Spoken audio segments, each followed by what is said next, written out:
Hi everyone. Our lesson for today is types and properties of soil.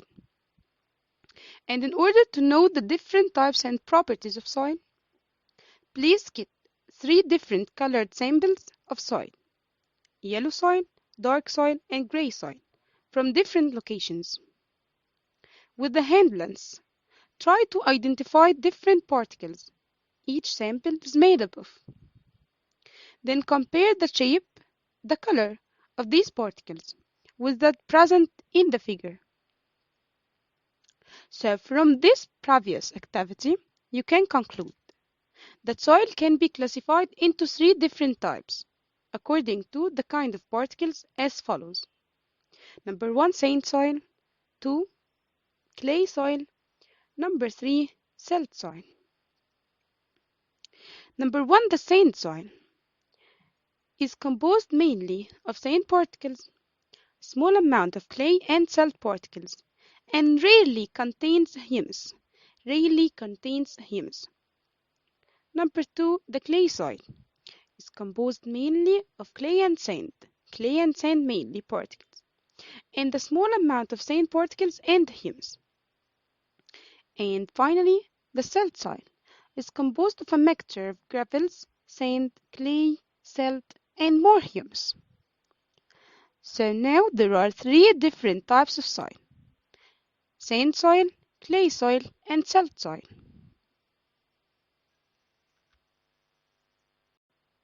And now we're going to make the following activities to compare between the distinguishing properties of the different types of soil. Okay, first property, the soil color. Please observe each sample as the following figure. So the soil color, in the sand soil has a yellow color. Clay soil is dark and the silt soil is gray. So this is the first property, the soil color. The second property, particle size.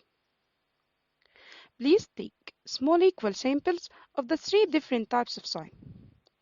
Then spread out each soil sample on a piece of white paper.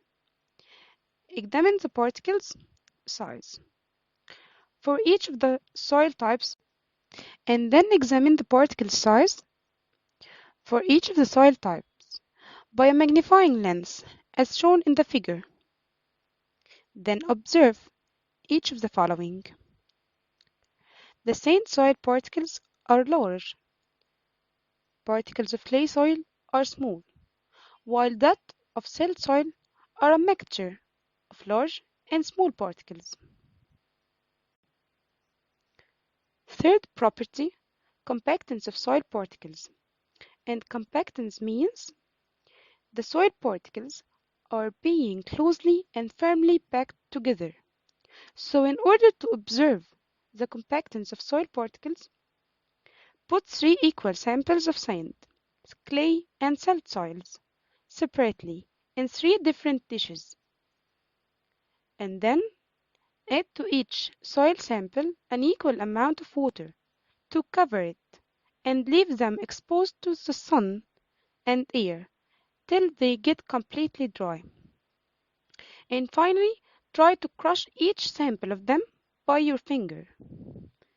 Then observe which soil type has a great compactance and which one has a fourth property, the aeration and water absorption. And the aeration means it is a process of making it possible for the air to become mixed with the soil. So in order to know what's meant by the aeration and water absorption, please bring 3 identical glass tubes that are open of both sides. Cover tightly with cloth the end of each tube. Then put equal amounts of sand, clay, and silt soil in each tube separately. Dip the 3 covered ends of the tube at equal depths in a basin full of water. And finally, measure the water height in each tube, or the water absorption in different soil types. Okay? And And then our observation from the previous activity that the water rises in the three tubes in different levels. And the reason why the water rises in the three tubes in different levels is due to the air spaces between the soil particles that water replaces. And the rising of water level or the water absorption increases when the aeration of the soil is poor or bad, and vice versa. And the reason for well aerated soil is the weak compactance between its particles. So aeration, it is air spaces within the soil. So the reason for well aerated soil is the weak compactance between its particles. And the rising water level or the water absorption increases when the aeration of the soil is bad. So our conclusion will be that the sand soil is a well aerated soil that has low absorption of water. Clay soil is a poorly or bad aerated soil that has high absorption of water. And finally, the salt soil is a medium aerated soil that has a medium absorption of water. Property number 5, the drainage of water. And the drainage means which one of the different soil types gonna outlet the water faster than the other one. And in order to know what's meant by the drainage of water, or to know which one of the different soil types will be faster than the other, we're gonna do the following activity. Number 1, put a small piece of cotton in each funnel to close its end. Then put a sample of soil in each funnel. Put a graduated cylinder under each funnel. And finally, pour 3 equal amounts of water in the 3 funnels. So which one of them gonna outlet the water faster than the other one? So our observation will be that the sand soil drains water faster than salt soil that retains more water than sand soil. And the salt soil drains water faster than clay soil that retains more water than sand soil.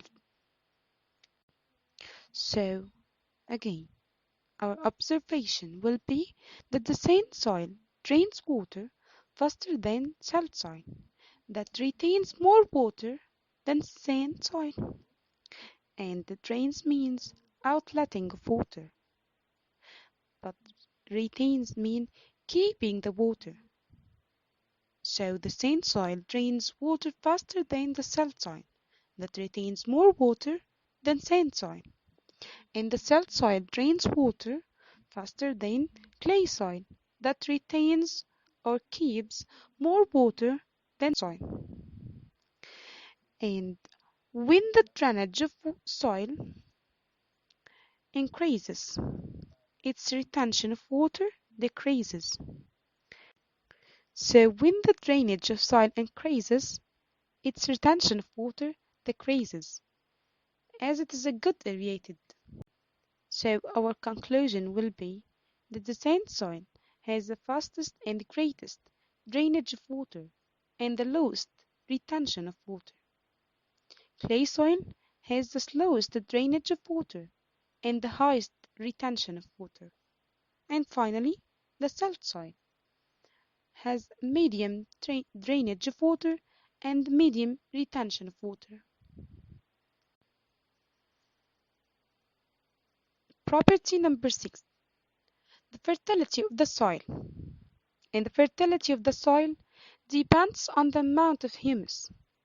And in order to determine the fertility of each soil, we're gonna do the following activity. Number 1. Bring 3 samples of sand, salt, and clay soil. Put each tube of soil in a graduated cylinder, and then pour enough water in each cylinder.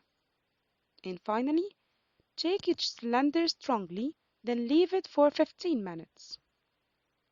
Then after the 15 minutes, our observation will be that in each cylinder there is a humus layer, as shown in the figure. The first layer, humus, which is large in salt soil, medium in clay soil, and small in the sand soil. So our conclusion will be that the sand soil is low fertile, clay soil is fertile, but the salt soil is highly fertile. And the fertility of the soil depends on the amount of humus. And now you're gonna learn about the soil and the plains.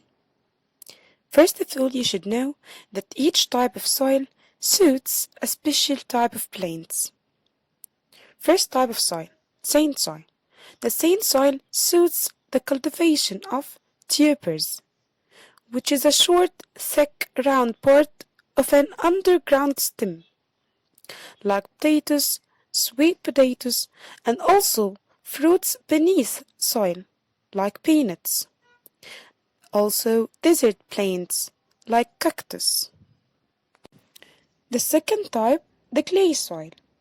The clay soil suits the cultivation of cotton, rice, wheat, sugarcane, and many other vegetables. The third soil type, the silt soil. The silt soil suits the cultivation of strawberry, lemon, orange, and pomegranate. And finally, you should know that there are many reasons for pollution of agriculture soil, such as pesticides, chemical fertilizers, industrial wastes, and other pollutants. Thank you for watching. I'm Mrs. Reem Adil. Hope you enjoyed. Goodbye.